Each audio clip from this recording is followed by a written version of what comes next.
Hey, I hope it's working. Yeah, it's been a few weeks since our last live stream. So yeah, I hope you all had a good holiday and that having a good 2023 so far. Wait, let me just adjust my stuff and get back into it. Really don't know if this is working, but okay. Uh all right. So let's start with the 10 poems we're doing today. So it's gonna be okay. Oh, wait, yep.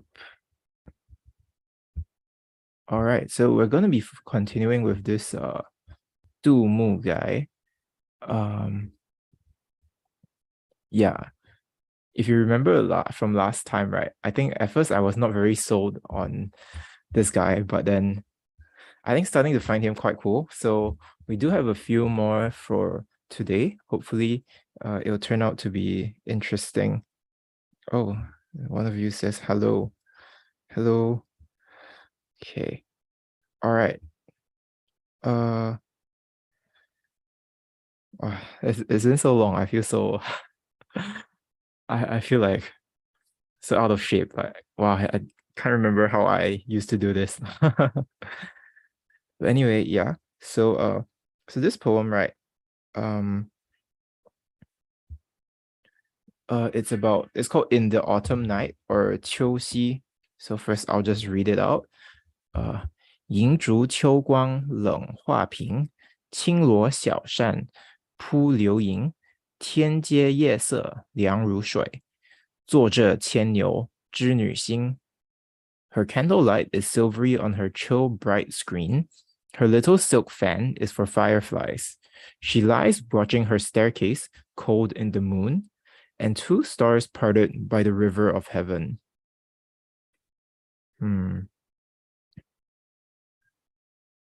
Okay. So I guess first thing I noticed is that even though in the Chinese, like they don't specify who is the subject, right? Or it doesn't specify because I mean in English you'll say like it's her candlelight or her chill screen, but in the Mandarin there's no like specific gender pronoun. But I think based on the clues, it does seem quite straightforward that it is a woman character because the I think the imagery they're using here it's very like um it is like those that they tend to use for this sort of like uh poems depicting women. So there's this like a chill screen, a chill bright screen, and then a little silk fan. So I think that is pretty fair, a pretty fair translation. And then I think the big one that jumps out at me is actually this part which is translated as the river of heaven. So here in the Chinese, it's like the 牵牛织女星, right? So I think this is a very famous story. Why don't I just check the Baidu to make sure I'm not screwing up the explanation. But yeah, essentially yeah, it's called one of the four great like folklore of China, apparently. And right, so it comes from these two stars, right? There's the Qianniu Xing, so it's like the cow herd. I think this is Vega in English, and then the Zhinü Xing, which is like the weaving girl.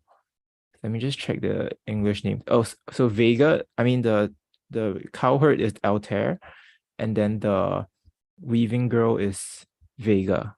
Yeah, so these two stars, right? And then so the story is that these two are like in love. So all these folk tales are like this. So they're in love, right? And then yeah, so this heavenly weaving girl, and then she's like, oh, really good at weaving stuff. So she's from heaven. And then she like secretly comes down to earth and then gets married to this random cowherd dude. And then let's live like a simple life. And because of that, the like her boss in heaven is like pissed off and then just brings her back to heaven, and then make sure like separates the couple. But only every year on the lunar calendar, on the 7th month, on the 7th day, there's actually a bridge of these birds, this 喜鹤, and it's like a bridge that will, yeah, they'll come and they'll form this bridge over heaven, and they'll allow the two of them to meet. So remember, because they're separated by the one's on earth, one's on heaven, right? But I guess the guy should be dead by now. Like, not sure why this cowherd is immortal, but yeah. Anyway, so that's a kind of a classic love story. So I think if you name drop something like this, it's like if you say like Romeo and Juliet, right? So it's very, I think it's the reference that like jumps out immediately. And so I think when they're saying like, oh, where she's sitting and looking at, these stars, I'm gonna imagine like, love is on her mind lah, and probably some sort of love, unsuccessful love. So yeah, that's the big illusion here. And then if we go on to see what else is going on, well,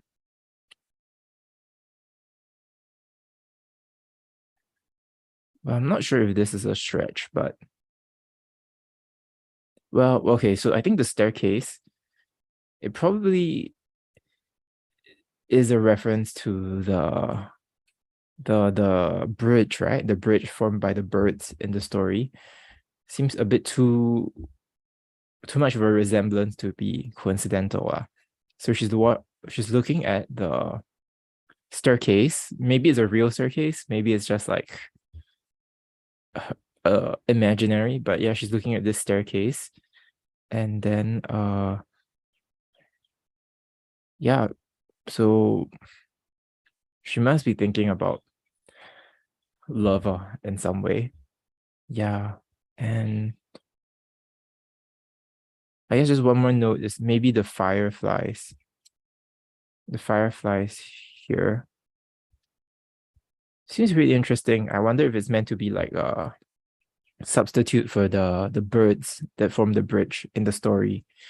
So, I don't know. I don't see a lot of like space for a very in-depth analysis for this. It feels like a pretty straightforward illusion, and just yeah, but I guess it's a pretty powerful illusion if everything sort of aligns, and if really everything is like that. It's like if in your life you're like, there really is all these things that align so well with this famous story, I guess it doesn't have to be too subtle, right? Or too complex. So let's see what if I'm missing anything from the analysis. Yeah, let's see what other people have written about this.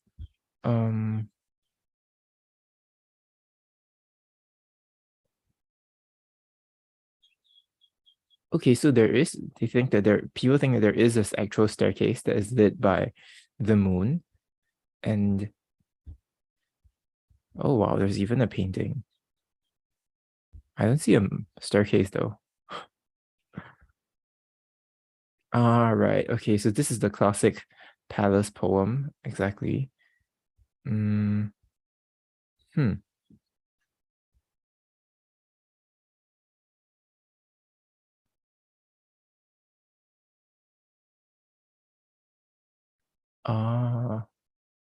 Okay, yeah, so this is pretty much my analysis. So the story of the cowherd and the weaving girl, and she's sort of ruminating about it because she herself is unable to find love.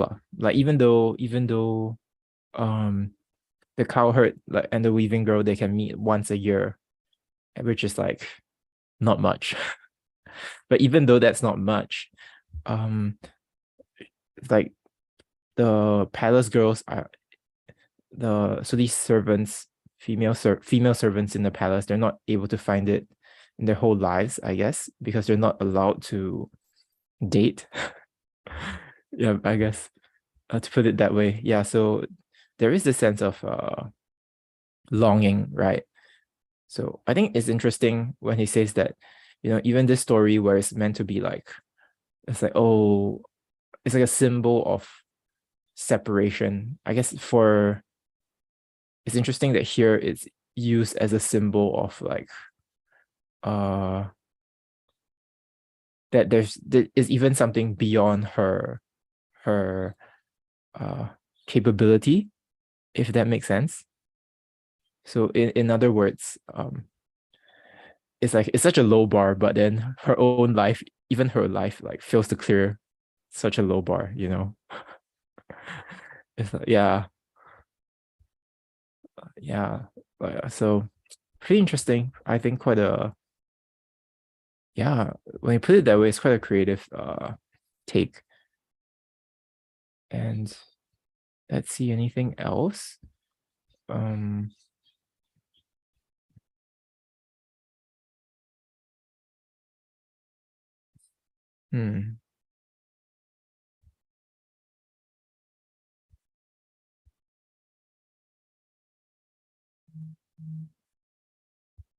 Okay.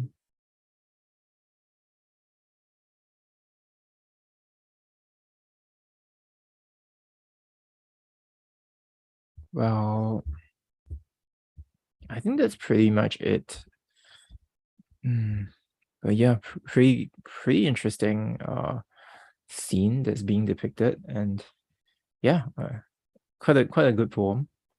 Okay, so then let's move on to the next one, which is this. It's a set of two poems. So we'll be reading both of them today. It's by Du Mu again. So it's called Parting One or 赠别之一.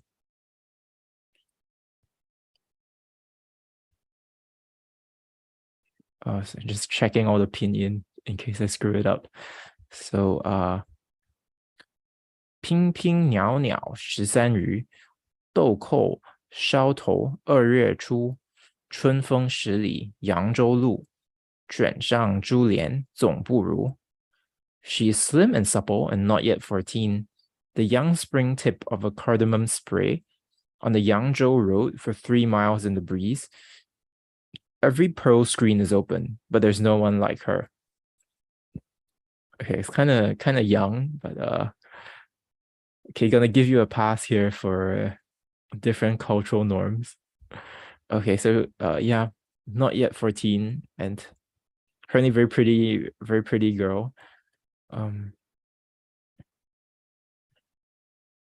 This is I guess this is a compliment, right? The young spring tip of a cardamom spray. I'd like to see someone put this on their I don't know, on their LinkedIn or something. on their Tinder profile. Young spring tip of a cardamom spray. So on the Yangzhou road for 3 miles in the breeze. So I suppose Yangzhou is a big city. So the fact that even though you can walk for 3 miles on Yangzhou and like, even if you see basically all the girls, right, they are usually hidden behind the pro screens, so they're all just in their houses, right? So yeah, even if you walk like 3 miles in Yangzhou, can't find anyone who can compare to her. So it seems actually okay, seems pretty cute so far. And then I looked at the title and it says parting, so a bit ominous, I have to say. But yeah, wow, it's quite a nice way to set the scene. Why don't we look at the second one first, and then can read them together. So second poem. Oh wow. A parting to 赠别之二，多情却似总无情，唯觉尊前笑不成，蜡烛有心还惜别，替人垂涕到天明。Oh, sorry, 替人垂泪到天明。How can a deep love seem deep love? How can it smile at a farewell feast? Even the candle, feeling our sadness, weeps as we do all day long. So clearly, this is a sad poem, right? Uh, okay, the first line, the translation is interesting. Literally, it says, I guess, full of emotion, but seeming as though always lacking emotion. Okay.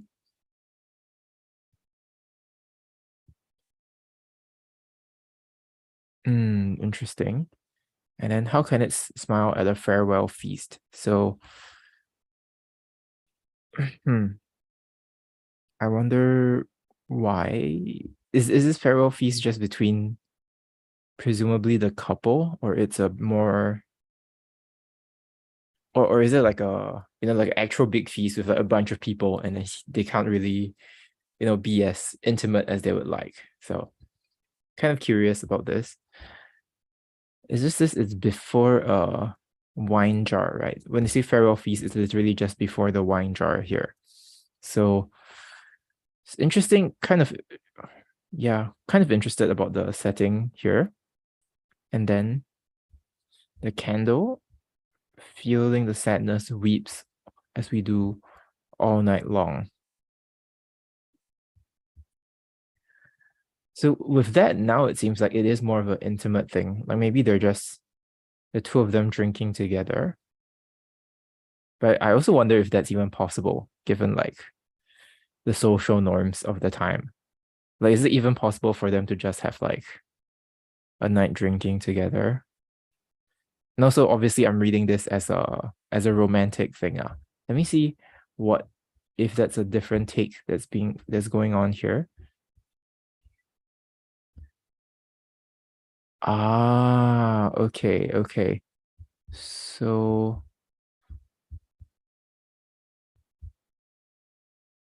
hmm.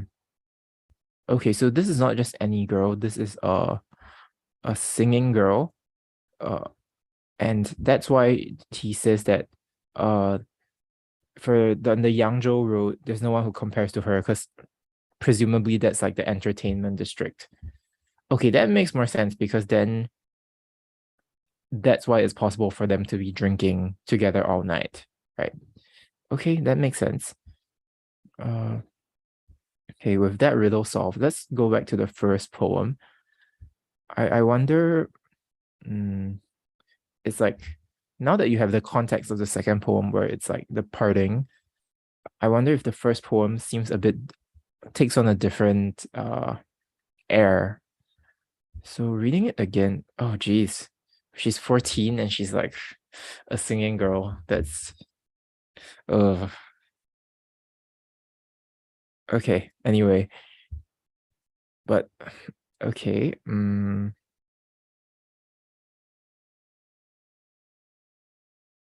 Yeah, I don't actually low key it's hard to I don't know, hard to get into the feel of this poem knowing she's so young. But okay.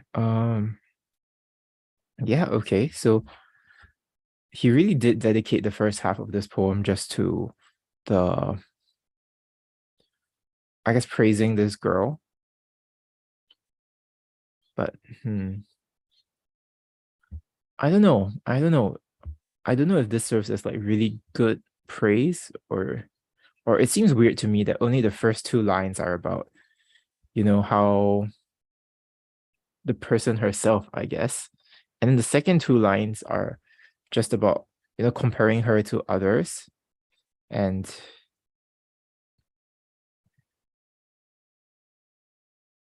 yeah, it's just weird. Like we don't get a very fleshed out portrait of this girl, it seems. So what do we know? We know she's okay, we know she's graceful and she's young and she's like a cardamom branch, I guess. So hmm, definitely not well fleshed out. And it seems like almost in this, presumably this part of the poem that's like just about her, right? Even then half the poem is about, just comparing her to other girls, other, singing entertainers, I guess. Um, I guess to see it another way, maybe this isn't a poem about, or in as much as it is a poem about her, it's also about, setting the scene for the eventual departure, right? The eventual parting. So I guess you could read the, you know, the fact that half the poem is about this being her profession. You could read that as saying that, oh, you can read it as a commentary on the relationship itself, of saying that, even from the start, the it is sort of a artificial relationship, maybe. So maybe Tumu here is a bit self-aware, or even Tumu here, he is trying to write in the the distance, just that it is not a very intimate portrait, perhaps on purpose. So okay, that's kind of interesting. And so moving on to the second part, I wonder who he's describing when he says that, when he says that someone is full of emotion, but uh looks like he or she is always lacking emotion. Because I wonder if it's describing himself or her. And the translation keeps it ambiguous, right? So I think that's well done on their part. Hmm. Well, or it could be both of them. But actually, I'm sort of leaning towards this describing the girl, especially since the first two lines here of the first part also describes the girl, right? So it would be nice, a good parallel. I guess it would also be a good parallel if the first poem describes the girl and the second poem describes the guy. So what do I know? Hmm. But I would think I'm leaning towards this describing the girl. Yeah, just feels like it would work better that way, where presumably when the poet says she's like a, what's that crazy line again? When she's described as a young spring tip of a cardamom spray, I guess it means she's cheerful. I don't know. But anyway, yeah, I feel like it would be a better contrast if we had this very cheerful image in the first poem.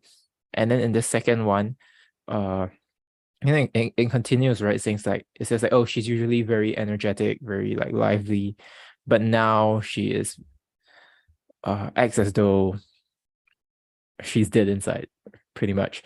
Uh, so I think that is I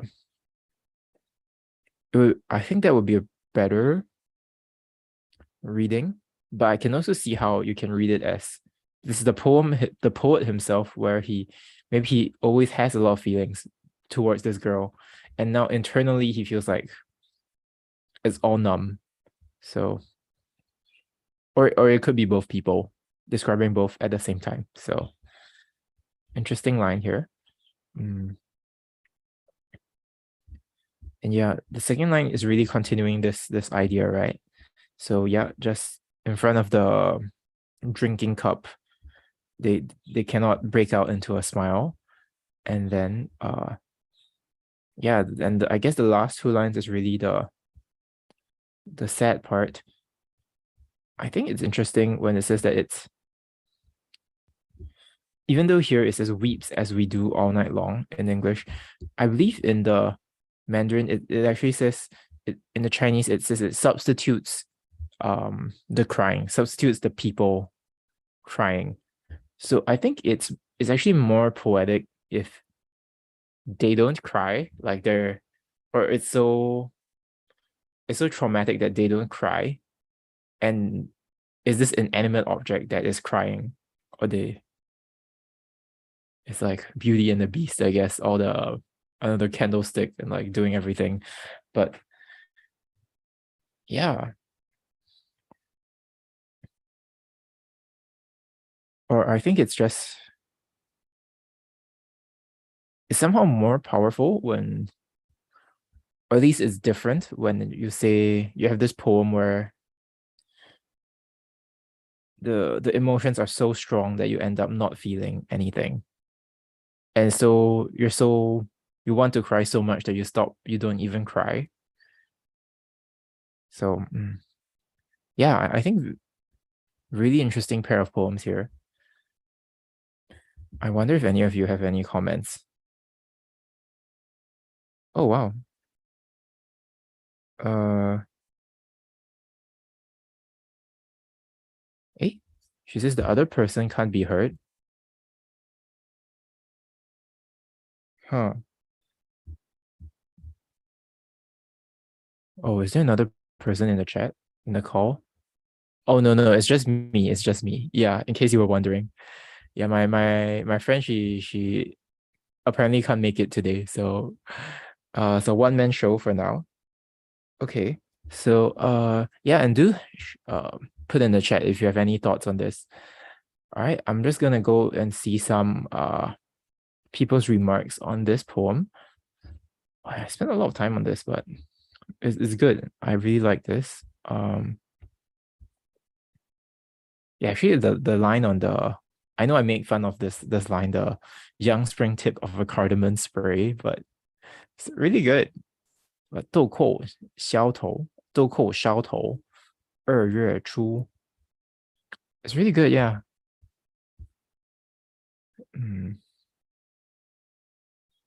Okay, so here's a random. So apparently the 豆蔻 in this line, the cardamom, it's often used to as a metaphor for a maiden. So yeah, apparently it's a common image. That's nice.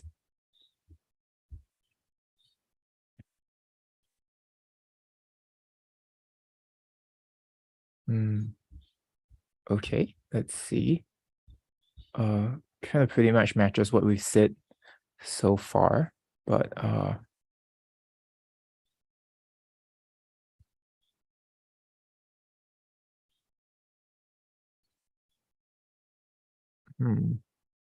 lot of talk about this cardamom image.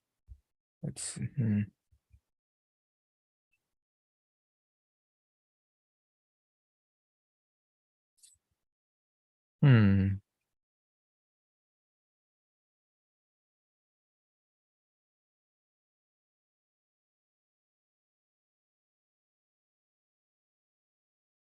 I think they're saying that. So this one person, at least this Yang Shen, he's saying that because if you remember, the girl's like 14. So because she's still young, she's compared to like a cardamom flower that has yet to bloom.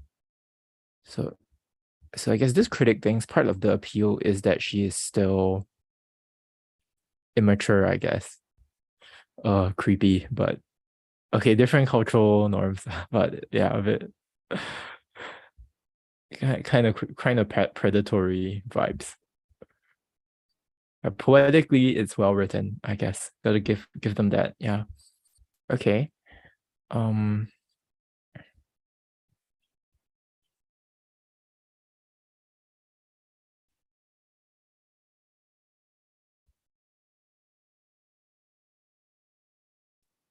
Okay, these people did not add much to my analysis. So yeah, let's just say I'm right then. Okay, let's see this next one. The Garden of the Golden Valley. Oh, you said, oh, sorry, you thought I was speaking to someone else. Yeah, no worries. The description did sort of imply that would explicitly said that there were two people, but yeah, I just always leave the description the same. Okay, so this other one by Du Mu, 金谷园, The Garden of the Golden Valley. All right, let's see what it's going on about. 繁花事散岁相承，流水无情草自春。日暮东风怨啼鸟，落花犹似坠楼人。Stories of passion mix sweet dust, calm water, grass unconcerned. At sunset, when birds cry in the wind, petals are falling like a girl's robe long ago. What? What? Wait, did he actually say that?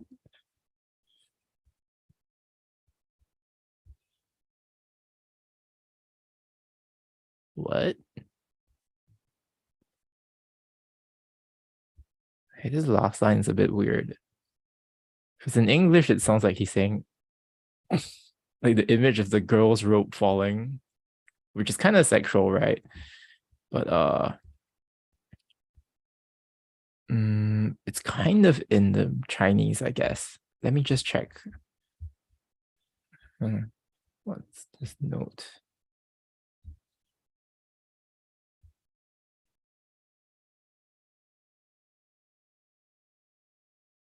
I don't think it's specifically about the girl's robe, though. I don't know. It just said that it is like the girl. I mean, it's a very specific historical allusion.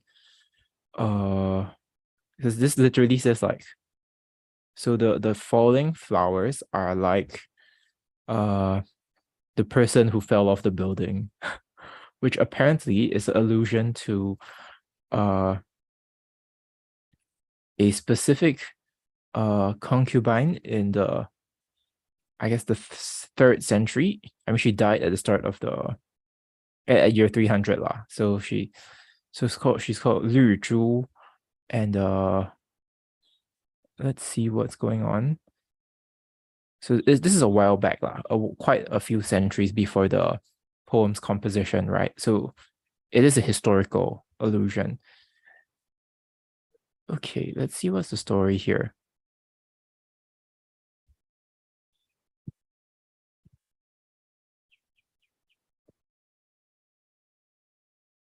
Okay, so it's like, oh,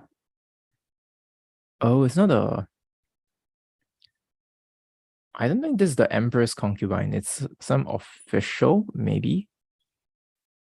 But anyway, there is someone in power wants to steal this woman lah, this Liu Zhu girl, and then and that dude ends up killing her husband and his entire family. Wow. And because of, oh, I don't think they're even, so yeah, because she's a concubine, so he killed the husband, that guy's mom, the siblings, the wife, the kids, all like 15 people just to get this girl. And then I mean, obviously that's messed up, right? So, and then this girl, Liu Zhu, she's just like, she'd rather die, and then she jumps off the building. So, okay, I'm not sure. I'm not sure why he would want to bring up this really sad story here, but let's see. So,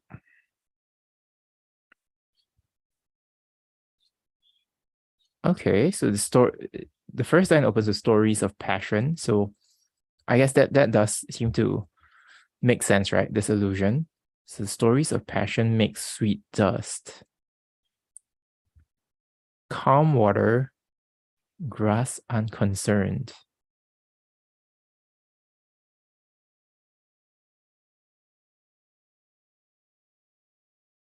At sunset, when birds cry in the wind, petals are falling like a girl's robe long ago. Okay, the last line is weird, but yeah. I guess the setting here is he's literally in a garden, right? So he's surrounded by like calm water, grass, and the sun is setting, and then the birds are chirping. And then but in that setting, he is thinking of these stories of passion.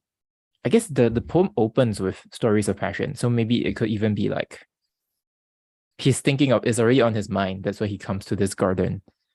But anyway, he's in the garden, he's thinking of these things, and then he's like, oh wow, these falling petals are like this girl who killed herself for to I don't know, to protect her chastity or something.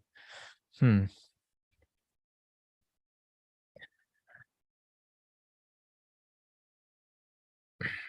Let's see what other people say.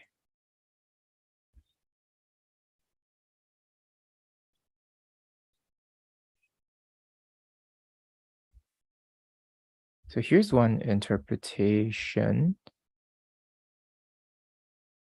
Oh, okay. So this garden is actually the garden of the people in the story. So this is actually the garden of the dude whose like whole family was killed. Yeah. Oh, okay. That makes sense then. That makes sense why he already has a story on his mind when he goes in the garden, right? Because it's famous. I see, I see.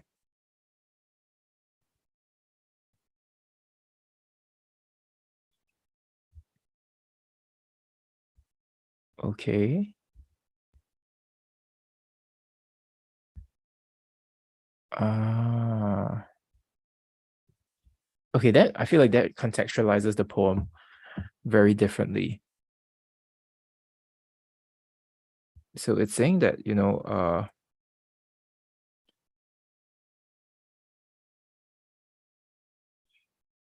oh, uh, Maria asked something. Uh, okay, let me get to your question after we finish this poem, okay? Sorry for the delay. Okay, I guess for this, um, right, so I was saying that, yeah, uh, and actually, Maria, if you have like, just to clarify, what do you mean, what can if I can explain a little bit about the poems, like, do you mean like the context or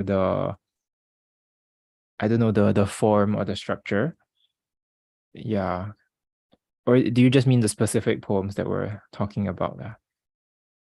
Yeah. Maybe you can just if you could just clarify in the chat, and then I'll get to it after this poem. Okay. So I guess for this, right? So we know that so this is the actual, I'll not say the actual, or maybe this is the actual garden where she killed herself. But anyway, yeah, so he already knows this famous story, right? So he comes into the garden and he's saying that, well, these stories of passion, I literally, it's like, okay, the I guess the stories have dissipated, but then there's still like the sweet dust, fragrant dust. I guess that's a metaphor for the legacy of the story. Okay. And you know, and then the scenery, it seems like it's unconcerned with all the events that have happened, right? So this is, yeah, it's like the flowing water has no feeling, and the grass is just, I guess, blooming on its own. Yeah. And yeah, at the sunset and the east wind, and then there's the birds chirping. And oh, I guess it's only then, so only at the sunset you see there's sort of more of a, yeah, so it feels like, okay, so things are going on. There's some emotion here, right? And if it says, okay, the falling petals are like the girl jumped off the building. Yeah, so that's interesting. That's interesting. So it seems like there's a progression here from like you've heard of the story, but then when you come to this actual place, you're like, oh, it's pretty normal. And then only when the sun sets and it's sort of like the scene is sort of coming to life in front of you. I think that's I imagine so. Or this poem is the poet trying to capture his reaction when he goes to visit this famous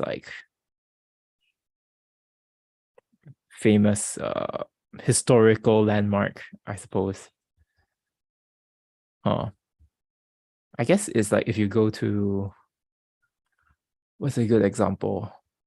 If you go to like Abbey Road and then you're like, oh, it's just a road, and then you're like, oh, but like the Beatles walked here. It's kind of or it takes a while for you to get into the legends of the place, I guess. Well, anyway, let's see what are some interpretations.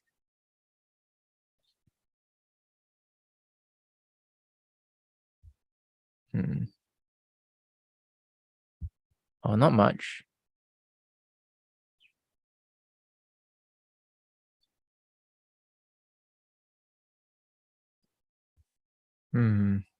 I guess yeah, this makes an interesting comment, which is the comparing the using the flower as a metaphor for the person, right? So I mean very, very literally, it's like the falling flower is like the falling person. And I think that is quite appropriate since I mean in the story, women in these poems are always compared to flowers, right? And that makes sense when if the cause of all the drama is that the girl was just very beautiful. Yeah, so I think it's a pretty apt image here. Yeah, quite a nice poem. I feel like I say that to everything. I'm just like, oh, this is a nice poem. Okay, we're gonna start a new poet, but before that, let's try to answer Maria's questions. So she's asking about the context of the poems and like why these poems are so important. Oh, that's interesting. I guess yeah, actually this is something we didn't cover. I think it's quite interesting because poetry is almost like, or at least traditionally, is like this huge thing in like Chinese or East Asian culture where I guess it's something like almost everyone, or maybe every educated person would do. Like historically, it goes back to, I mean, at least this text called like the Book of Odes. Let me just show you all here. So this is a very famous collection of poems. It's about 300, I think it's actually 305, I'm not sure, but 300 over poems. And what it is, it dates back to like almost the earliest written records, maybe like 500 BC, I'm not sure. Definitely before 400 BC. So let me just check. Yes, the classic of poetry. It dates back very back early, and it's just a collection of folk songs. Okay, they think it's about 600 BC, and these are the dates. But yeah, very, very long ago. And what's important is that these are really the subject of study even by Confucius lah. So Confucius, he once said that if you don't study these poems, right, you will have nothing to say. It's so these are like very important, like I guess like cultural capital, but it's also meant to teach you like how, I guess, the ways of the world, like how you're supposed to feel, how you're supposed to act in certain situations.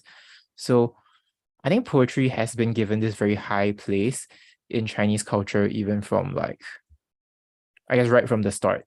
So it's kind of different from, or you can compare it to like Western culture, right? Where they're like, the Greeks, they're stuff like the playwrights and the philosophers in Athens are like fighting like, oh, who has the wisdom, who are the wise ones. And of course there's also like the religious figures, like the oracles of Delphi. Whereas, so I guess you could say the analogy there is like the playwrights are the poets. But here the poetry is not as, it's not like a profession, right? I guess back or in Greek poetry, it's like the archetypal Greek poem was probably like Homer, which is like super long. Whereas here, the archetypal poems tend to be pretty short. If you look at these uh Shijing stuff, it's like a few lines. And yeah, so poetry does have this very elevated place even from the start of you might say Chinese culture, or when things were really starting to take shape when Confucius started teaching.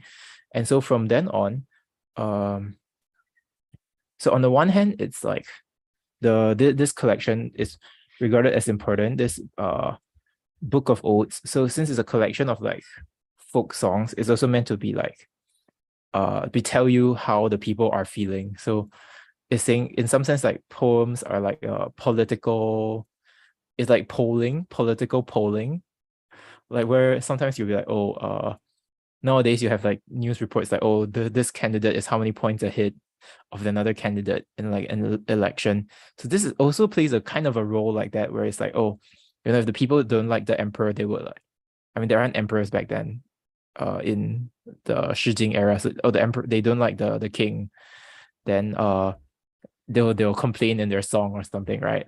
So it's kind of weird, or it's very different from how we think of poems now, where it's more about self-expression.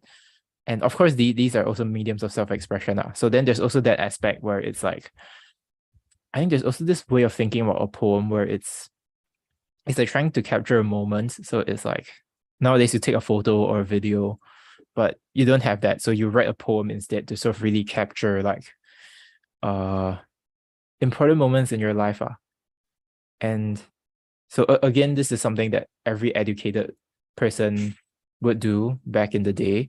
And so yeah, it's kind of like it's this huge cultural practice. It really is like, I think it really is comparable to like taking photos nowadays. Or like, but it's also classy. Yeah, I hope that clarifies. And then specifically for why these poems we're reading these poems, these 300 Tang poems, they're just very famous. So the Tang dynasty is, yeah, people do think it's like the golden age of maybe Chinese poetry. And one big reason for that is that so there are these like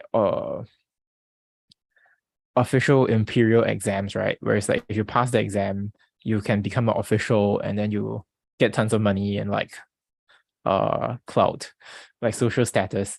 So I think in the Tang dynasty, a big part of the exam is actually about poetry composition. So if you think about that, then it makes sense why everyone will work very hard to write good poetry, right? Because it is the road to like, it is a viable road to like fame and fortune. So yeah, I think people generally do think the Tang poems are like some of the best in Chinese poetry. And then this collection of the 300 Tang poems are this collection is like the best of that period. So yeah, it's supposed to be like one of the pinnacles of Chinese poetry. And if you situate it in the bigger context, it's like, wow, so you have this culture that like loves writing poems for like thousands of years, and then and there's like a ton of people writing, and then these 300 are supposed to be at like like the Everest of Chinese poems. So that's why it's kind of famous. But of course, not every poem is great. It is a collection collected by some guy's own like subjective judgment. So yeah, so that's why I do hope, or I feel comfortable like dissing some of the poems, even though it's probably just me not getting why it's good. So yeah, I hope that kind of clears things up. And yeah, And just Chinese poems are pretty fun. I gotta say, like the language is very fun. And I guess one more thing might be interesting to note is like I don't know, I feel like Chinese poems have their own like aesthetic ideal. So I think nowadays if you read something, right, and you're like, oh, this is unclear, that means the author is bad. But I think in Chinese writing, the idea is that, oh, you're the you're supposed to be, if you don't get something, it's because you're not a good reader. So it's sort of like the aesthetic ideal. Maybe you can say it's about like it's like it can contain a lot of meaning, but you do need to have the skill to unpack it. So that's kind of what we're trying to do. But at the same time, obviously, even poems in English, sometimes they're not super easy to understand. Yeah, I hope that helps. And yeah, uh,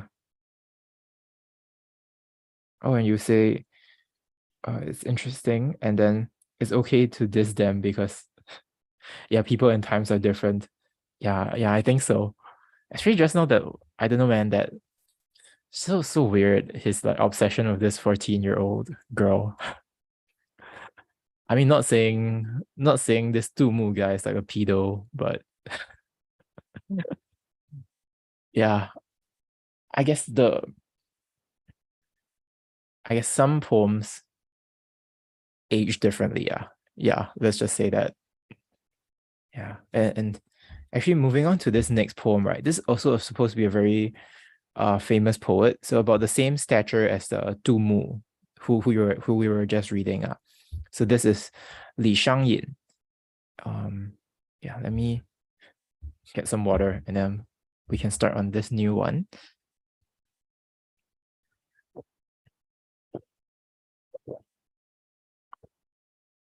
Okay, so this is a note on a rainy night to a friend in the north. So 夜雨寄北，君问归期未有期，巴山夜雨涨秋池。何当共剪西窗烛，却话巴山夜雨时。You ask me when I am coming, I do not know. I dream of your mountains and autumn pools brimming all night with the rain. Oh, when shall we be trimming wicks again, together in your western window? When shall I be hearing your voice again, all night in the rain? Okay. So this one you ask, yeah. You ask when I am coming, I do not know.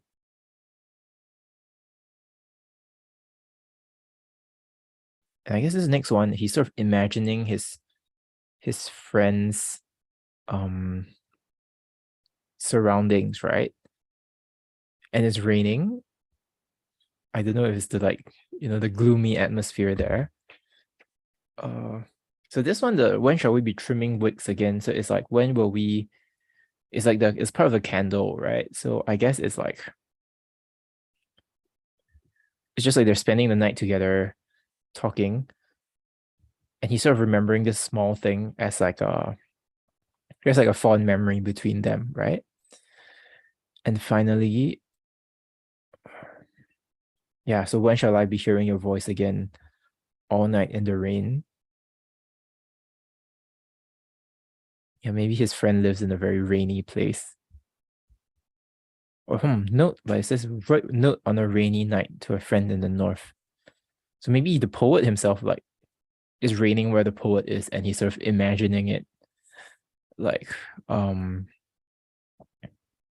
maybe reminds him of the rainy night he shared with his friend. Seems kind of straightforward actually, this poem. Like, not sure what to say.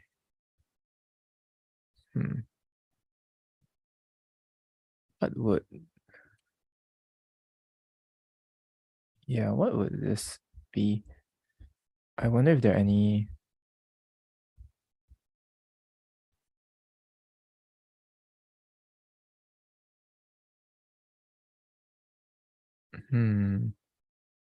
okay, some people think is sent to his wife.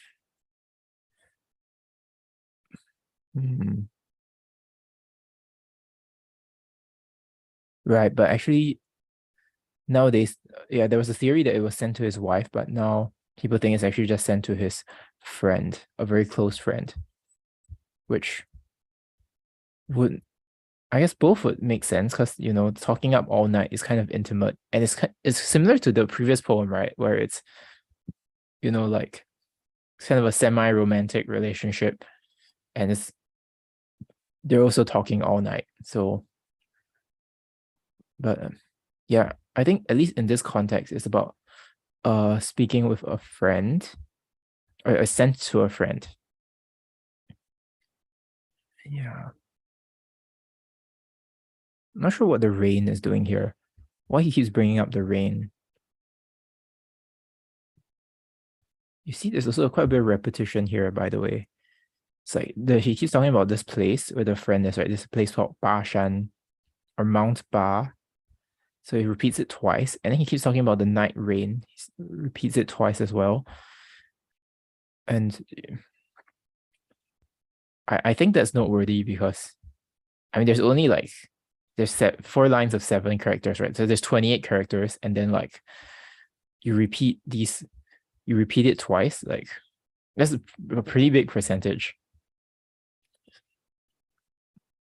So yeah, so this 巴山夜雨 here, 巴山夜雨 here, you can say 4 out of, so 1/7 of the poem, or 2/7 of the poem is just repetition, right? But so it seems like there is something very important about this night rain at Bashan to the poet, to the extent that he actually repeats this whole phrase a second time.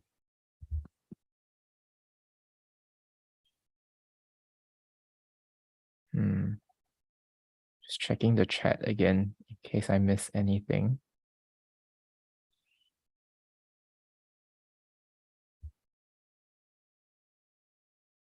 Yeah, you're saying the previous guy was a weird guy. You should watch my previous episode. I think I was dissing him for a while before I sort of warmed up to him. Yeah. But now that last poem is kind of creepy, brings him back to creepy. I don't know. But this poem is pretty wholesome, I think. Just staying up all night talking to your friend. That's pretty wholesome. And let's see what they have here. Some famous critics, what they say.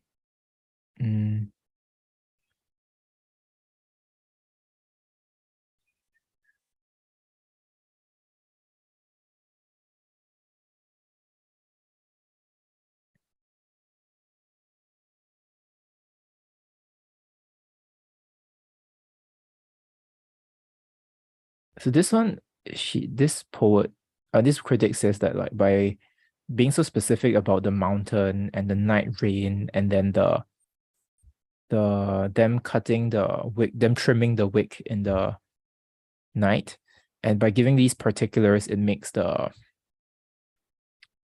feelings more vivid. But this seems kind of obvious. It seems kind of obvious. I'm not sure. This doesn't explain why there's a repetition of that phrase, the 巴山夜雨, the night rain at Mount Ba. Yeah, okay. This is what the poem repeats this phrase. One is solid and one is hollow. What does that mean?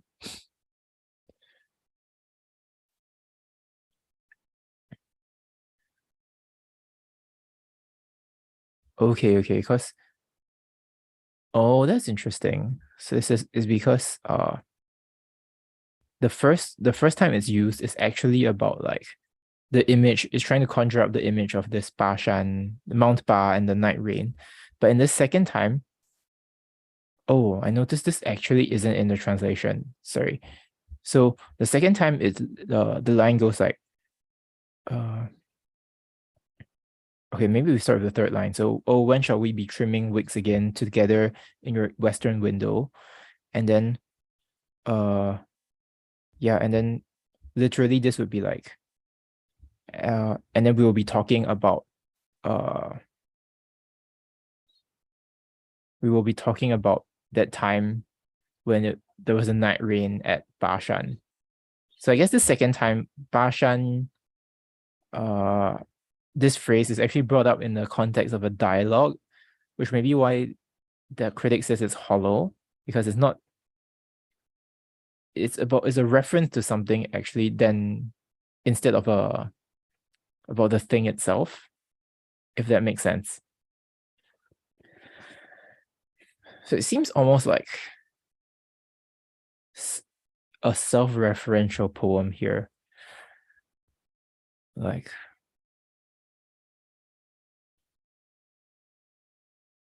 I don't know, somehow I'm reading this like when they said, oh, well, we'll talk about that time when it was raining at night at Bashan. It seems like it's almost talking about the poem itself, or or I guess to put it another way, it's like a series of like inside jokes between the two friends, where it's like they have all these memories. Uh, and I suppose there was a former memory um of these mountains and autumn pools brimming all night with the rain, which is why the poet now is dreaming of it. So by doing that, uh he is in the second line, he is sort of remembering something in the past, and then he projects into the future of them thinking to the past. Let me do it horizontally. So he's here now, he's thinking of the past, and then but then he dreams of the future going back to the past. So quite a interesting use of time here, use of time and memory. And yeah, I guess okay, the comment wasn't super helpful when he said like one is solid and one is hollow, but I guess it did help inspire me to come up with some analysis. Yeah, interesting. Or maybe I'm completely misinterpreting what this guy means. Who knows? Um,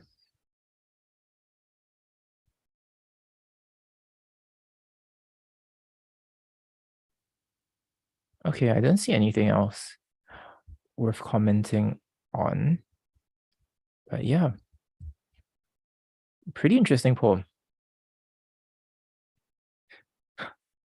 That's my comment on everything. Pretty interesting, pretty nice. Okay, let's go on to the next one. Okay. Sorry, by the way, I'm checking my phone because I can see the chat on it.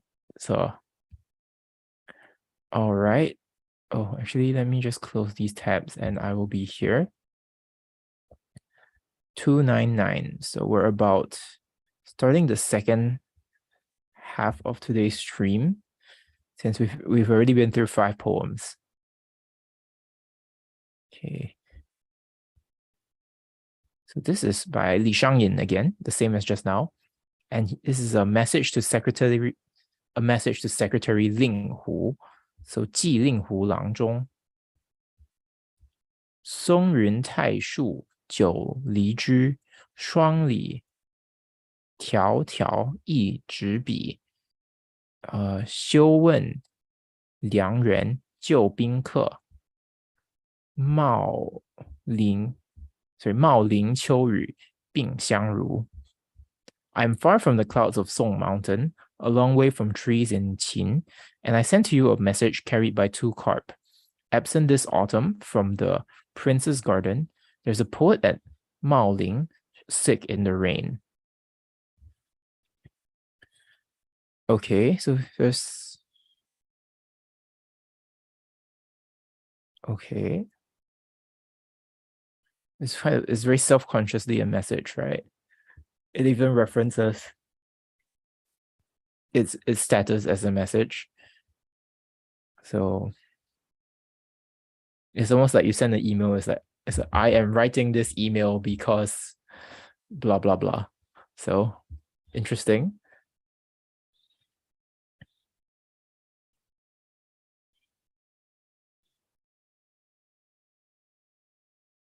I think this guy is literally just saying that I'm sick. Sorry. So the poet at Maoling, sick in the rain. It's just him, right? What? Is this like a in Singapore we have this thing like a MC, a medical certificate, and then you just show it to people, like show it to your boss. It's like, yeah, I got this MC from the doctor because I can't come to work. Is he literally just like doing that but in a poem? He's like, sorry, I have a flu today. What's going on, dude? Huh. Okay, let's see what others have said.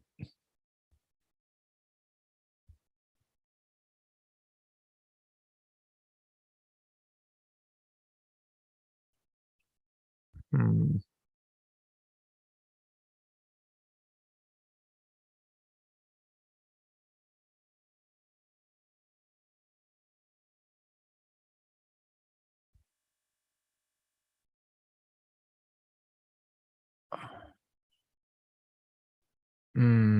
Okay, interesting. So at least there's one note here where this is like, okay, when they translate it as I send to you a message carried by two carp.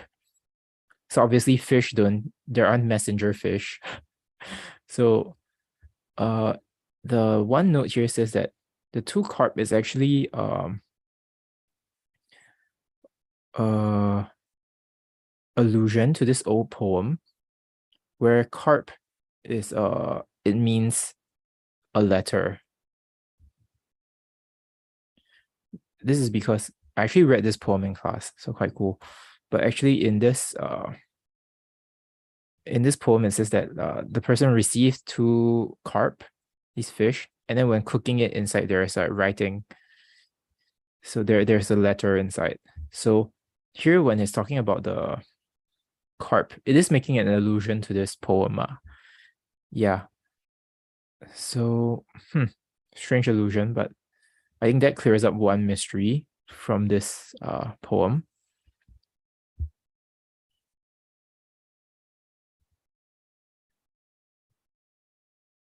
So, and that sort of the first two lines, it's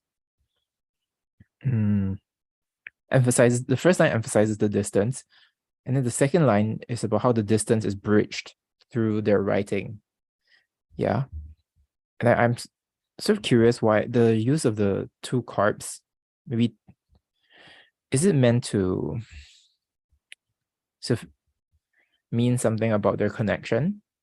Because in this analysis, they're reading it as saying that they actually have a very good relationship. So maybe they are like the two carp that are linked by writing. I don't know. But it's also kind of weird to compare yourself to a fish. Like, who knows? Okay, and then let's look at what else is going on.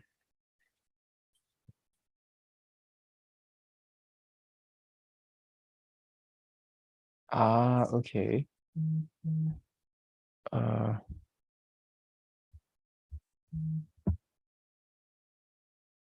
there's this other weird thing, this other weird illusion, but apparently it's like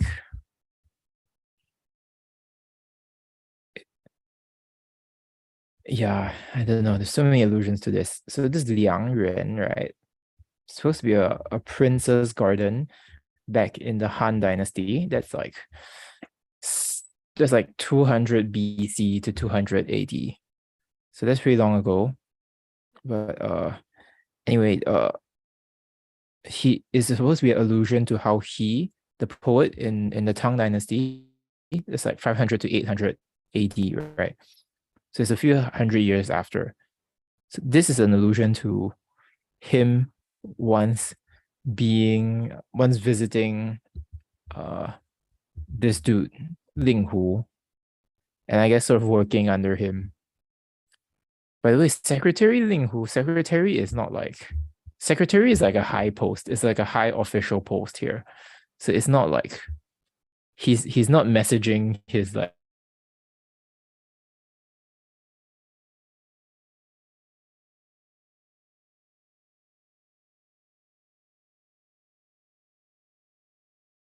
their old times they had together.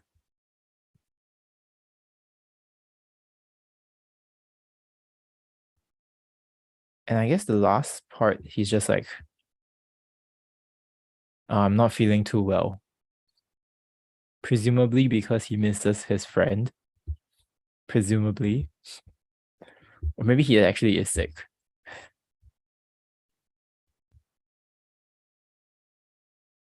Well, actually, I can't tell if he was his friend's subordinate or they're like, I mean, they're kind of equals, right? Because they're meant to be friends. So, hmm. But I guess essentially the takeaway is that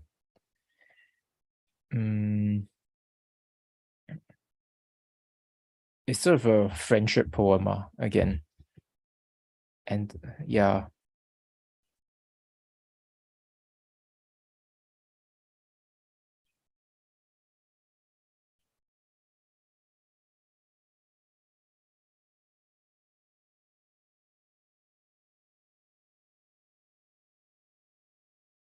nothing in, or not nothing really jumps out at me here. Maybe one thing you could say is that because he's making this shuangli, this two carp allusion to this old poem, and then another allusion to the garden of this Han emperor. You could say that it's like,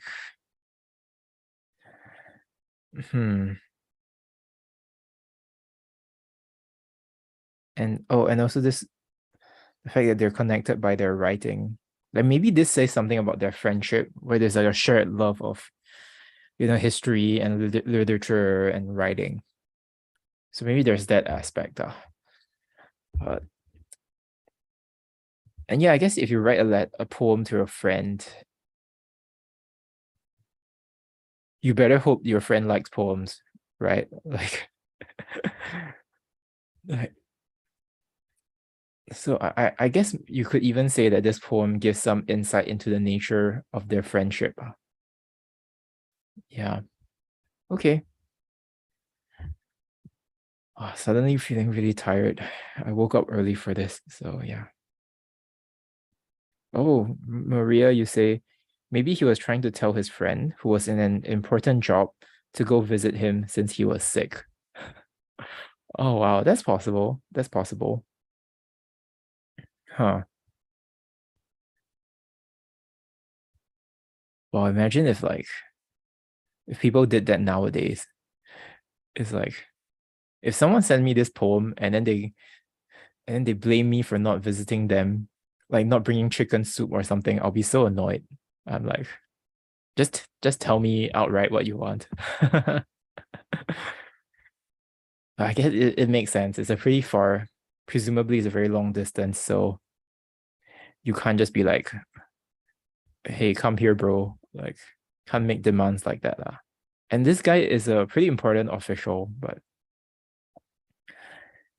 yeah. And also I think it's kind of cute. Like you just like update each other on your health. It feels like like it feels like something like middle-aged friends would do. I mean, I maybe I'll start doing that too. Yeah. Okay. If there's nothing else, I'll move on to the next one.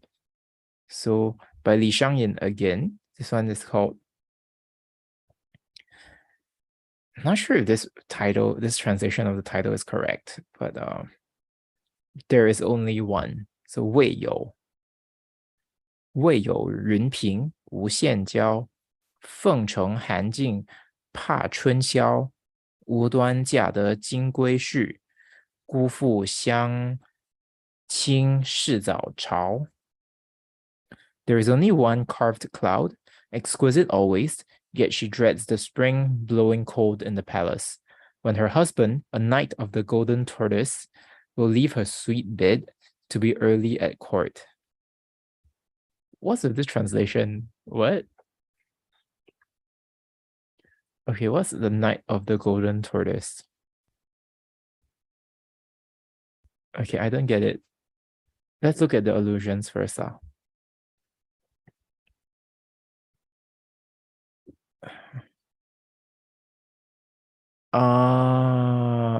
Okay.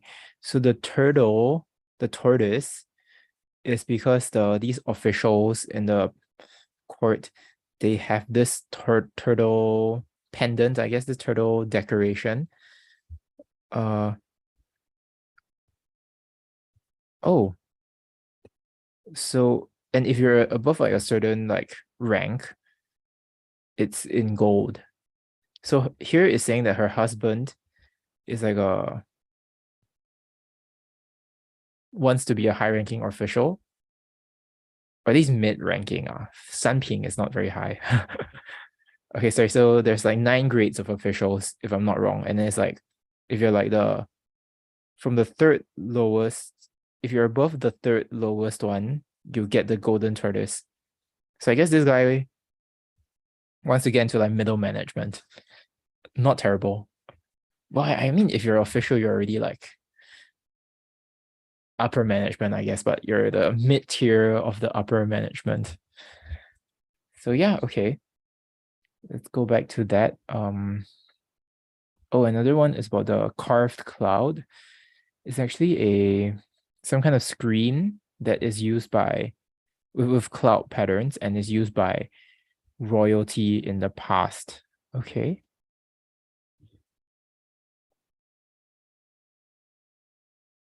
So there's only one.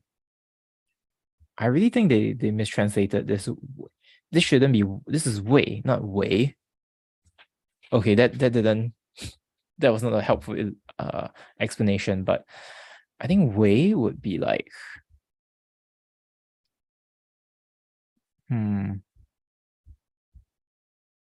This can't be here, right?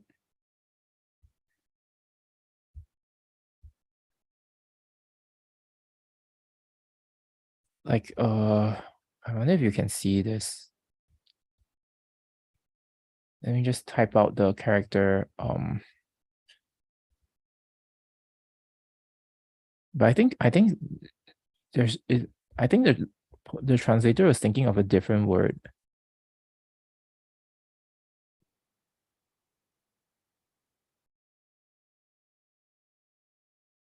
So I think they're thinking of this, which means only. This is way. But what's actually being said is what's being written is this character, way, which should be like 4 in order to. So I almost want to read the first line then as saying like, in order to have this carved cloud thing, just like in order to get rich. I don't know. So that would sort of track with the husband with the high rank, right? I don't know. Okay, I don't really like this translation. Let me look at the Chinese one and I'll translate. So here it's saying that okay, behind the carved cloud screen, the beautiful woman is especially charming. The cold winter in the capital city is already over, but she is scared of the what's the 春宵? The short spring. and then she married a high-ranking official as a husband for no real reason. And then he's so hardworking that he always wakes up early to go to court. Pretty much.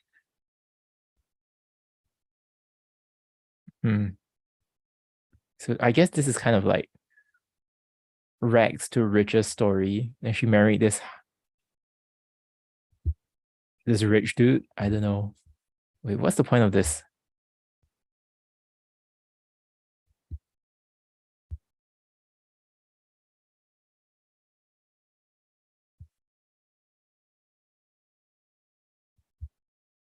Okay. Sorry, I'm not really. I'm a bit confused because of this. I don't know, man. Yeah, this translation is just kind of wild. So a bit hard for me to get a grasp of the poem. But I think what's being said is that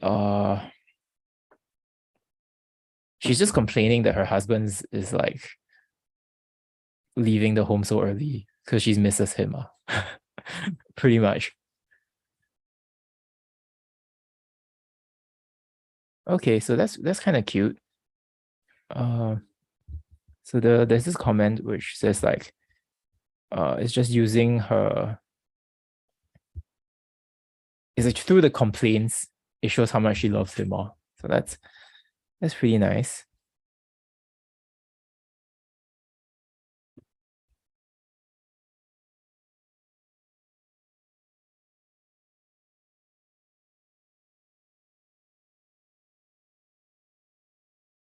I don't know. I just don't have a good grasp of this, but do you guys have any opinions?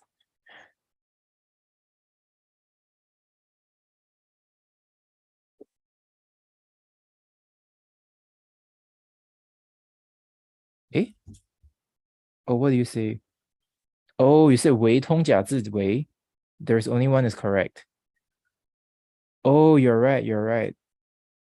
Oh, sorry, I just saw this. So basically, you just said that this way here is just used as a replacement for this other word way, so meaning only one. Oh, interesting. Okay.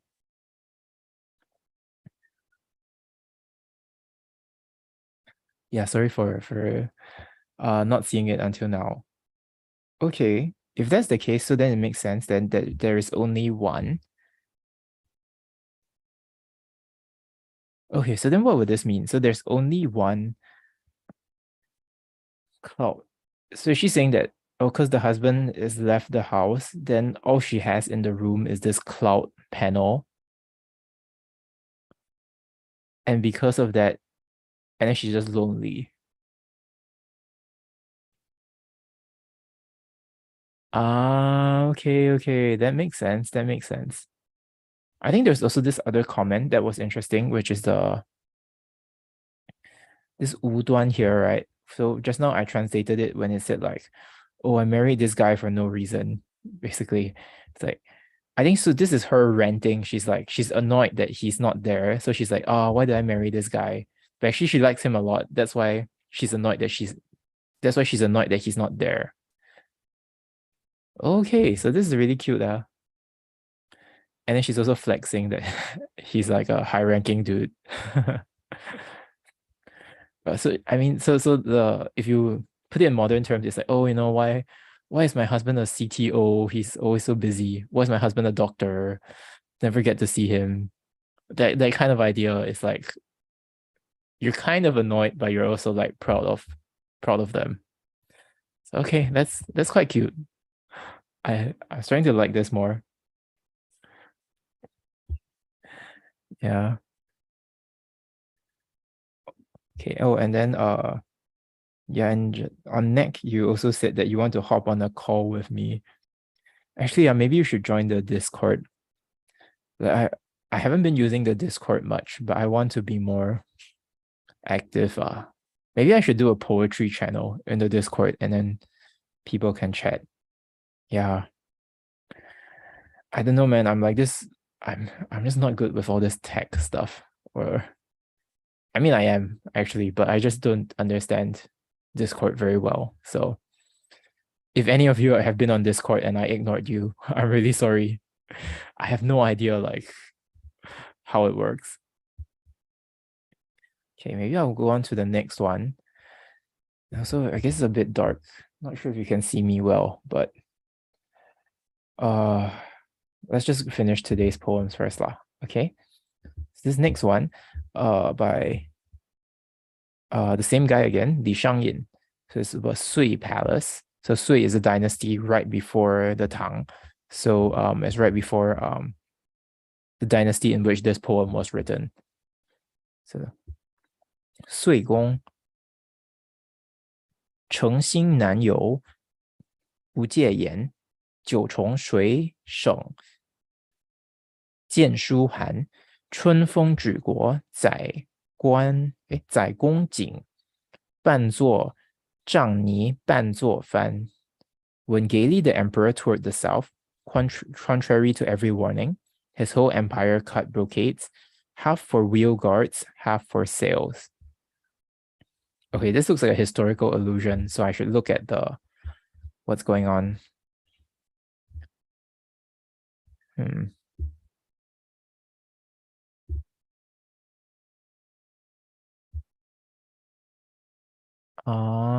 Okay. So apparently it's talking about this dude, it's called what? Sui Yang Di, I think.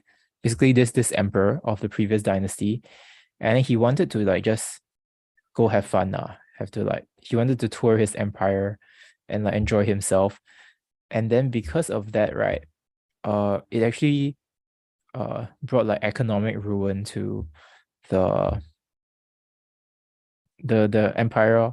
And the apparently this is meant to be a comment on the actual emperor of his time, who the poet thinks is also so screwing things up by being so self-indulgent. So yeah. Okay, then it's pretty straightforward. I'm not sure what to say. It's like, yeah, this dude went on a nice trip, and then all his officials said this is a bad idea, but he still did it. And presumably this second half of like cutting brocades is bad economic policy. I don't know. It's just bad. Yeah, I'm not sure what to say about this. It seems kind of like,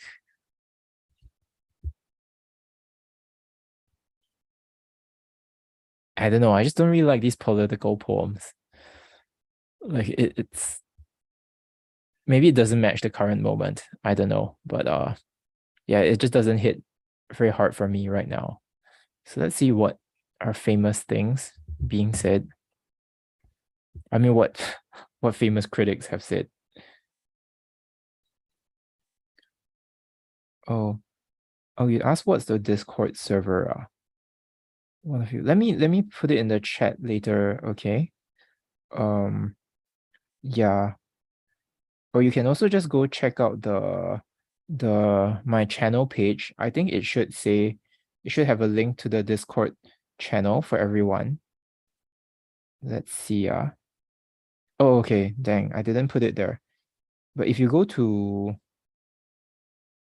my latest community post, there is a link in one of the comments. Yeah. And I will add the Discord link to the channel page later. Yeah. And as for what it is, I don't know, it's just a place to hang out and chat. Yeah. I don't use it much, so I don't really know, but I do see people texting there, so it's pretty nice. Yeah. Okay, and you and Maria, you think that I guess the poet is kind of pissed that they can't stop him. Yeah, that makes sense, right? Because actually the Chinese makes it like a lot more vivid. So it's like nine 9 times or 9 layers of like whoever petitions, essentially saying like, people petition in like almost like a large number of times, and just how to say, yeah, I'm not sure how to convey this. It's just, but like, just on the, if you read it in Chinese, it feels like there's a lot. There is a lot of like, his officials are trying very hard to stop him. So even though they sort of just say like, oh, every warning in English here, but in the Chinese, it's like, you can tell is a very concerted effort by like a lot of people. Yeah, but this guy's just like, I'm gonna go. Sounds like me. Sounds like something I would do. Just it's like, oh, I'm done with being an emperor. Let me go on a trip. I guess he's working remotely. Digital nomad emperor. But yeah, I don't know. I'm just not feeling this. Like, I just want to move on, but not sure if maybe I should give it a bit more time to appreciate this piece. And there's a lot of like comments on this. So I guess people really did like this. But all these Chinese dudes, they all love like political poems. Like, not really my thing nowadays.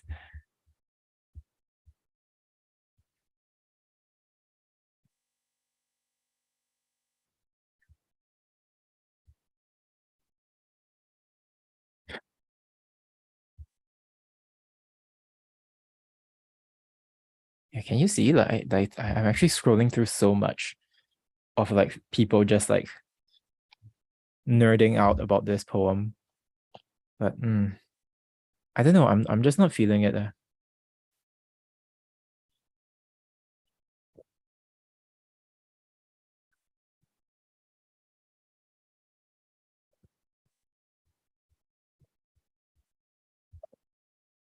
And they're not saying anything substantive. I feel they're just saying like, they're just using different words to saying it's very good. My take.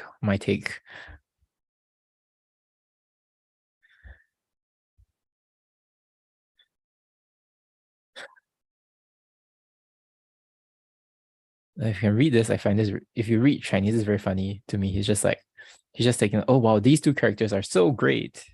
These two characters are so great. It's like, I don't know. Okay, I don't have the patience for this. I'm just gonna move on. I Sorry, I'm sure it's a great poem, but I really don't feel it. All right, next.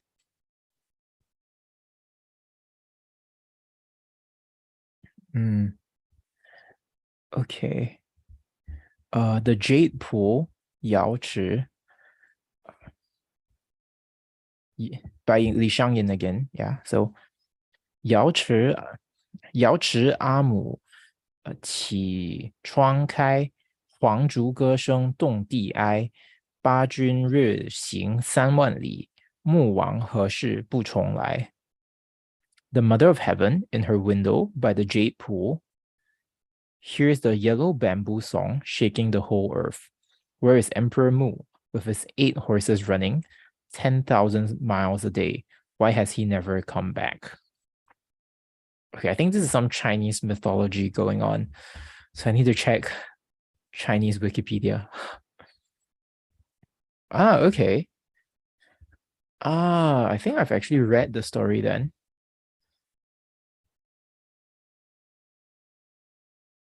Oh.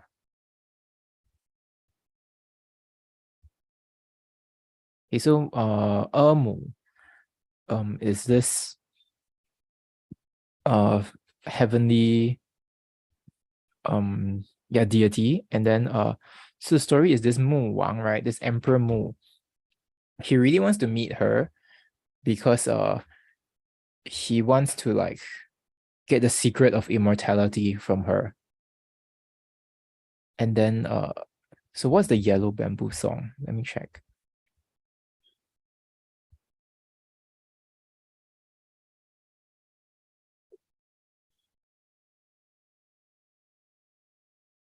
Okay, so this Yellow Bamboo song is apparently it's some allusion to say that actually the Emperor Mu has died.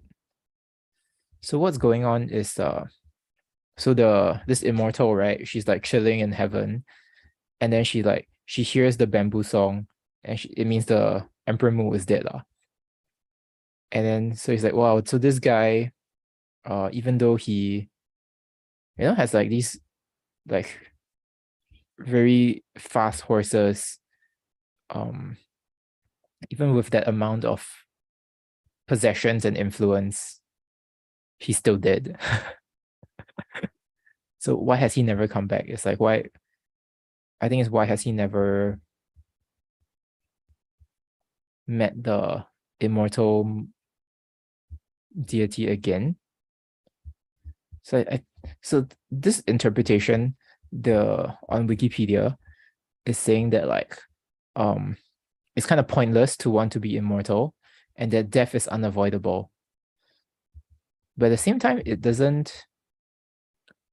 it's interesting, right? So I wonder if it's sort of like saying there's a distinction between the immortal deities and like mortal humans. So that because it's not like it's saying, there are no immortal beings, right? Because the main character of the poem is an immortal being, but she's sort of like she's like wow, but no matter how powerful you are in the mortal realm, you can never match up to us immortals. So I think it's interesting that he's sort of setting up this distance, I guess, between like the mortal emperor and like the immortal ruler, since she's the mother of heaven, right? And yeah, not really sure about this, like, because if you, I guess I feel like if he could have just said straightforwardly that, there is no immortality and you didn't have to bring in this actually immortal person, but maybe it's more ironic to have an immortal person saying there's no immortality. I mean, she's not saying there's no immortality. She's saying there's no immortality for normal people. So I don't know. I don't know. It's like if a billionaire laughs at you and says like, "Oh, you'll never be a billionaire," that kind of thing. Like, I'm not sure if it's really proving his point very well. Yeah. I wonder why. I wonder why he chose to use the immortal character here. Oh wow, there aren't even any famous critics. Huh.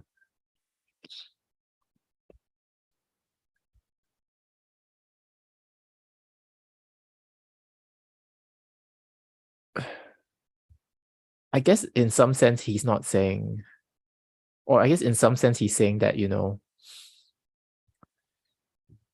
need to be content with what you have and stop trying to aim for impossible things. So, maybe it's not that there isn't immortality, right? So maybe the mother of heaven is immortal, and that's what is in her fate. Maybe she was born with it. And then you, as the human emperor, just gotta chill and like appreciate that you have your 8 horses. I don't know. I don't know. But it doesn't seem like it's a poem about being content with what you have. Like it's very clearly, or it's just mocking the guy for wanting to be immortal, right?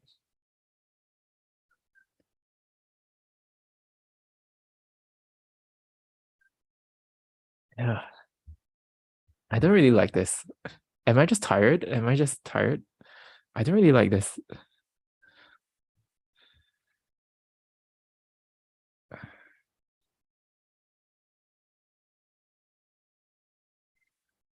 Okay. So you say, oh, he may be an emperor, but still just a mortal man. Yeah, yeah, I think so. So, uh, or maybe this brings me back to like if you compare it to like Greece, right? There is sort of this, divide between like the immortals and then the humans, right? And then even the heroes who are, like they always have a divine parent, so they're half god, half human. But even then, they are not like immortals. They will still die. Even Achilles will die, and Odysseus will die. And I mean, rarely, sometimes the hero can become immortal if they're like, I don't know what's the procedure, but like sometimes they can be, but it's very rare. So I guess in some sense, this poem is trying to reinforce this divide between the mortal and the immortal. And even if you reach the peak of mortality, you're still not immortal. But I feel like if he really wanted to make that point, right, it would be better if he wanted to emphasize the gulf between like uh the immortals and like normal humans. It would have been better to use like the lowest ranked immortal, because then you can be like the lowest ranked immortal is still better than the highest ranked mortal, right? So to use another Greek analogy, it's like when I think it's like when Achilles is in the underworld and then he's like, oh, I'd rather be a servant in a slave while alive than like a dead king or something like that. So and it's sort of like opposite if you have like what's that poem called? I think like Paradise Lost, and then like the devil is like, oh, I'd rather be king of hell than the servant in heaven. Things like that, right? It's sort of that sort of dichotomy between like the lowest of the of one sphere, one plane, and then the highest of another plane. But so you can emphasize that difference. But maybe I'm just like bringing in too much uh Western literature into this. But honestly, it's like obviously the queen of heaven is better than the king of humans, right? Like it seems like a duh thing. Like you don't really have to write a poem to emphasize that. But if you really wanted to make a point about immortality, I feel like my suggestion would have been better. I don't know. I don't know. Okay, and then there's another question, which is, do most of these poems ponder about things or teach lessons? Uh,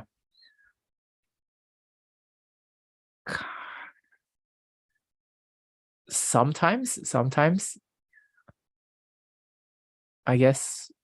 Mm, but sometimes it's just like, or here's one thing that Jacqueline told me. Jacqueline, my friend, right, who couldn't make it today.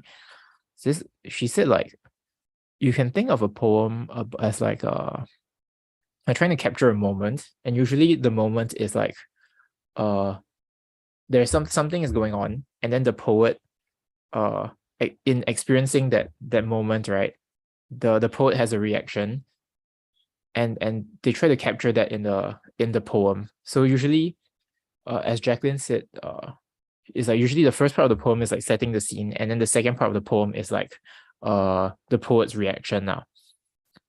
And if for the poems where that is true, then you can say that the poet's reaction might have a lesson, or the poet's reaction might have a story, or what's that, a thought. So in that sense, that could be right. But on the other hand, I don't know. I feel like sometimes it's just like a very cute story. So not every poem has to have a moral, I guess. And honestly, I think there are some poems where I like a lot and there's not much to talk about because there's no moral. But it's just very cute and very well written. So as for those poems, I think it's best appreciated if you learn Chinese, because then you can appreciate it just on the textual level. Or there, like, most of the value is just like how well it's written, right? And it's very hard to capture that in translation. Yeah.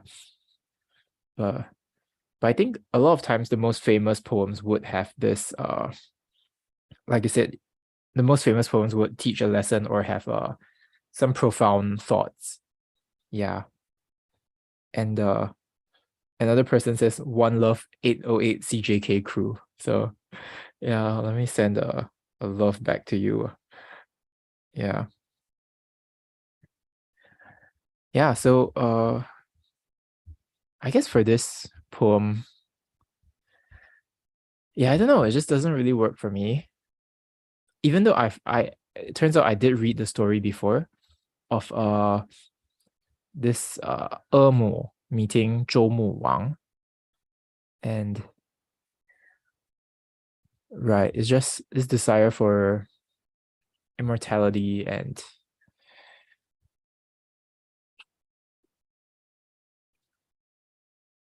yeah, maybe I'm just not getting the context. Because if there are a lot of people trying to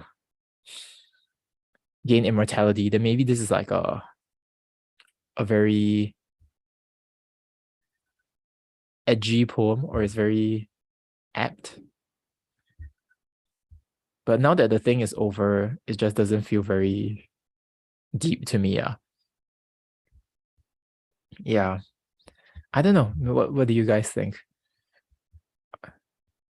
I hope I'm sure it's actually, I mean, Chinese is actually very well done. Yeah, but since the discussion is mostly about the moral, I don't really feel it. Okay, I'm just gonna go on to the last poem, okay? A bit tired today, didn't get as much sleep as I would like, so kind of running out of stamina right now. So, all right, this last one, okay, Chang'e, to the moon goddess. So this one is a famous story, so we'll look at the story right after this. So this is 云母屏风烛影深，长河渐落晓星沉。嫦娥应悔偷灵药，碧海青天夜夜心。Now that a candle shadow stands on the screen of carven marble, and the river of heaven slants and the morning stars are low, are you sorry for having stolen the potion that had set you over purple seas and blue skies to brood through the long nights? So this is a very famous story. So let's look at it in case I screw it up and say it wrongly. Yeah, so Chang'e, right, is this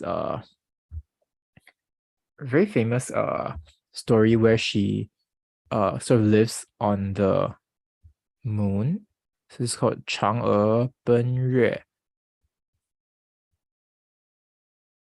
Okay, so I see. Is there a nice way to... Okay, so here's the whole story. So this is once upon a time, there suddenly appeared 10 suns in the sky, and because it's super hot, and people couldn't live any longer, they couldn't bear it. And then there's this really strong hero. His name is Hou Yi. So he's like, okay, I'm gonna solve this. And he climbed up this mountain, and then he had this, like, he's an archer, and then he shot down 9 of the suns. And then he told the last one, it's like, bruh, you gotta don't be in the sky all the time, okay? Like, just stay there half the day. And so that's how the sun the sun works. And then everyone's like, wow, you're awesome. And then he has this wife. So his wife is Chang'e, the character being referenced here. It's like a nice girl. And yeah, so the emperor, the mother of heaven, the deity, right, from the last poem, she actually gave the husband this immortal pill. And it says that, okay, if you eat this, you will not only be immortal, but you can uh ascend to heaven and become a deity. But the husband doesn't want to leave the wife, so he just kept it inside his treasure chest. So, and then there's this dude this other dude who's like jealous of Ho Yi. So this dude, right, uh jealous of the husband. So the dude, he wants to get the immortal pill, and then he, on the 15th of the August, okay, I mean the lunar calendar, so the 8th month, the 15th day, so that's when there's a full moon, right? Because based on the lunar calendar, the 15th day is always a full moon. So on this day, then oh, this guy is actually one of the disciples, this jealous dude. So he comes and then he tries to get the pill from the wife, and then she's like, instead of giving it to him, she just ate it, and because of that, oh, she flew into the sky, and then became a immortal deity in the moon. Yeah. So this is the why, and then because of that, right? Because everyone misses her so much, then they will, on that day, the 15th of the 8th month, they will just like eat the things she likes. So that is why we have this thing called the Mid-Autumn Festival, which happens on the 15th day of the 8th lunar month. So yeah, so she's super famous. And yeah, so this is I guess calling her a moon goddess is fine. So, but yeah, so this is an allusion to that. So let's see what actually the poem uses, how the poem uses this story. Okay, so the poet is actually addressing her, right? Chang'e, who is now on the moon. And she says, it's like, yeah, are you sorry for having stolen the potion that has set you over purple seas and blue skies to brood through the long nights? So I think this is kind of weird to say that she has stolen the potion if she's supposed to be protecting it from a thief. Maybe this is referring to an alternate story, but yeah. But I think this is about, in some sense, you can read this as a companion to the previous poem, right? The previous poem is about striving to get immortality and like failing. But here she has immortality, but she's very lonely. She's alone on the moon. Well, I mean, maybe not alone, but she's far away from the people she loves. And yeah, it's kind of about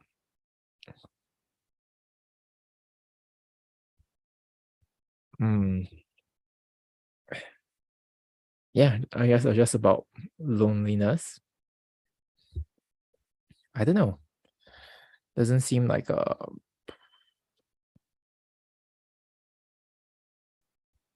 I wonder why he's saying this. Is this about his own loneliness?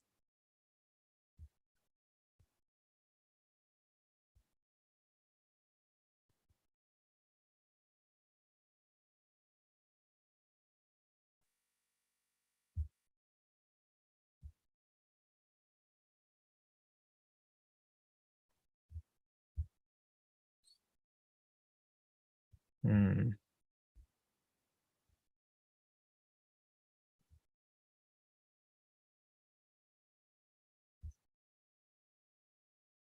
Right. So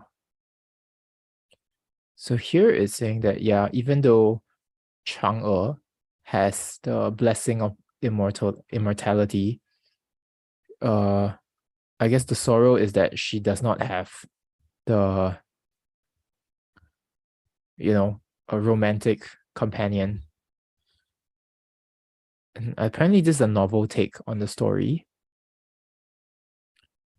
I think in that sense it's quite good because It's not like she wanted to be immortal. Like nobody, even the husband wasn't really feeling it, right? I mean, he could have taken it, but he chose not to be with his wife. So in some sense, her being immortal is like the greatest tragedy. It's like even though it's this thing that everybody wants, and she has it, but she never wanted it in the first place. And in getting this, she lost the actual thing that she cared about. So that is quite poetic.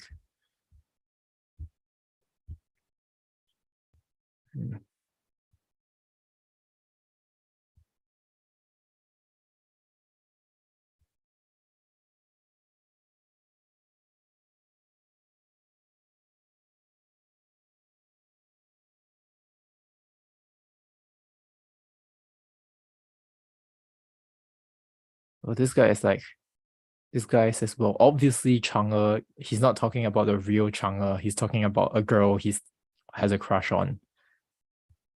It's like, well, okay, I don't think it's very obvious. Hmm. But what would that be? No, I don't think so. I don't think so. I mean, there are so many nods to the actual Chang'e story here. Like,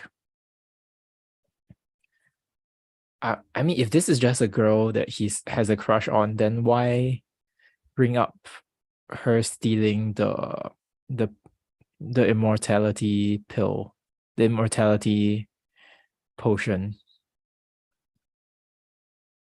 Unless he's saying the girl he has a crush on also stole something. But it's kind of weird, I don't like this take. And also he's kind of condescending, so I don't really like him. Uh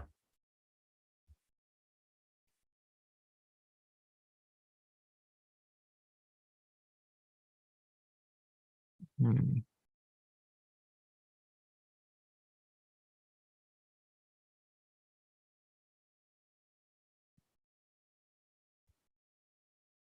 Okay, quite a few people don't think that it's actually about Chang'e though. It's about hmm. But even in that sense, I still don't understand why. Or is he just using the details of the story to discuss loneliness?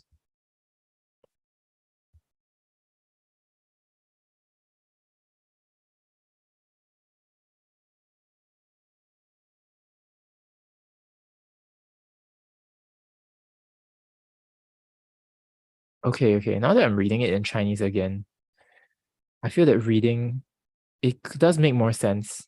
It is quite possible that it's not actually to Chang'e. I think the English translation kind of forces that reading because it's literally like to the moon goddess, and then it says and addresses you, right? But actually in the Chinese, it's not that strong. It is not that uh yeah, it's not that clear.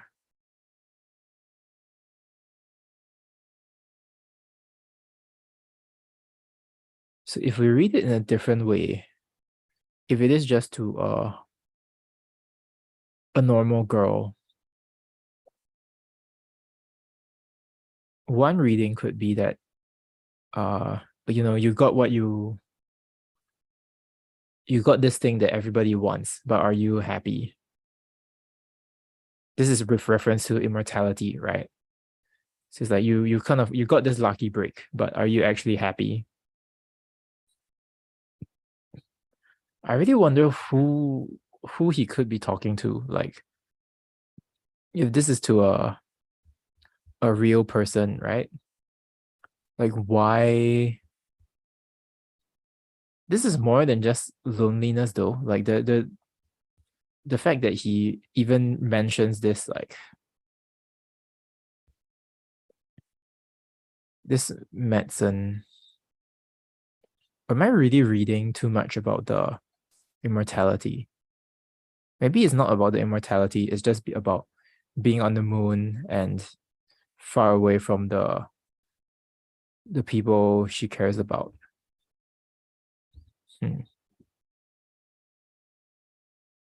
So if it's really just about loneliness, then it seems quite straightforward. Yeah.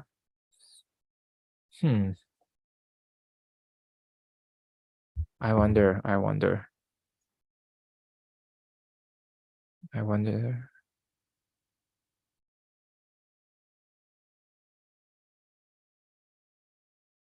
Okay, one of you said Thou Evolva says in Hebrew Kabbalah there were 10 spheres, Sephiroth in the beginning, then 7 shattered. Interesting. Huh. Right, you're talking about the 10 sons that were shot down by her husband, right? Ho Yi. I mean, she shot down 9 sons, so there's one left. Interesting. Huh. Oh man, I wish Jacqueline were here. I really don't understand this poem at all. I'll give it one more try, okay? And then I'm gonna call it a day. So what else? What could this be saying?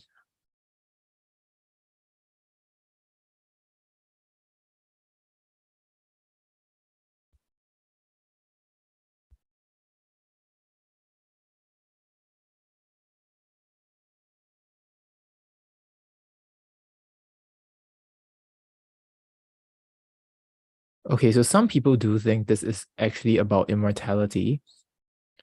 And and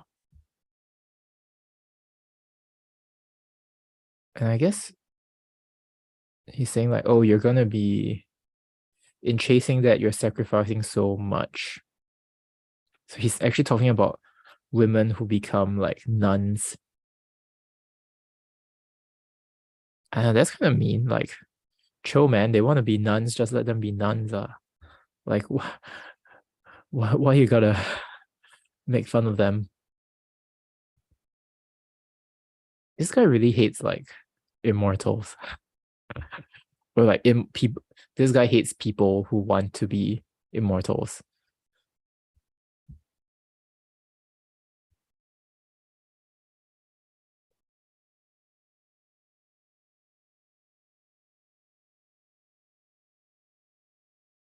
You know what? I think that's it. I really don't get. I This guy really just hates like this guy has some issues with like people who want to live a long time. I don't know. Maybe I mean I want to live for a long time. Like I'm not sure why he's so grumpy about it. Mm. But yeah, I guess it is a fair statement to say, if you chase immortality at all costs, then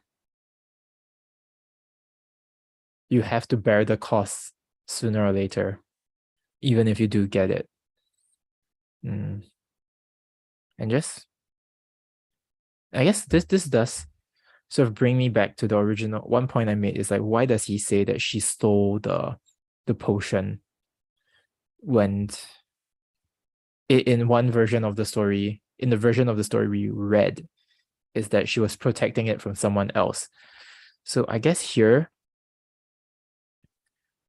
then if we read it as Chang'e proactively seeking immortality, then it's about sort of getting what you wished for and then realizing that, oh, actually it, it's not that great. And that I think that's something that I can relate to. It's like yeah, just sometimes when you accomplish your goals and then you realize, oh, this feels kind of empty. Yeah, so I guess maybe my moral, the moral that I take away from this is yeah, just uh care about the people around you and don't get too tunnel vision on like weird things. Yeah, don't go chasing immortality and like leave your husband behind. Yeah. I feel like I'm forcing a moral out of this. I really don't know, but it's a pretty decent poem. Yeah. I always say that when I don't like the poem, right? I'm like, oh, okay, I guess it's pretty good. Okay, and maybe just one last comment from he says many people are addicted to the idea chasing the long time, right? Yeah, I don't know. Is it really good to live for a long time? Well, I guess so. Yeah, I think life is pretty tough, but it's worth it. Yeah. Okay, I will spare you all from the existential angst of me wondering if it's worth living. But oh, you say amen, you got it. But yeah, okay, I think I'm gonna call it a day today. Thanks for coming for this stream. And yeah, actually if you made it this far, right, please, do I guess it's just me and you, Thou Evolver, but if you have any ideas on how I can do better for future streams, please let me know. Yeah, I'm quite enjoying this, and I'm glad that at least some of you are interested in also just reading through these poems. I'm definitely underqualified to be analyzing this. I'm yeah, I'm by no means a literature guy, but yeah, I hope it's fun. And I think it's always, you don't have to be an expert to enjoy these poems. And so I hope it's at least enjoyable, even if it's not super uh even though it can't compare to like an actual PhD lecturing on this, right? So yeah, thanks, and I hope to see you all next week as well. Okay, bye.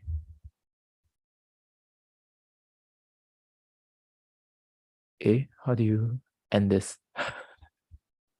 Okay, I found the button. Okay, bye bye for real.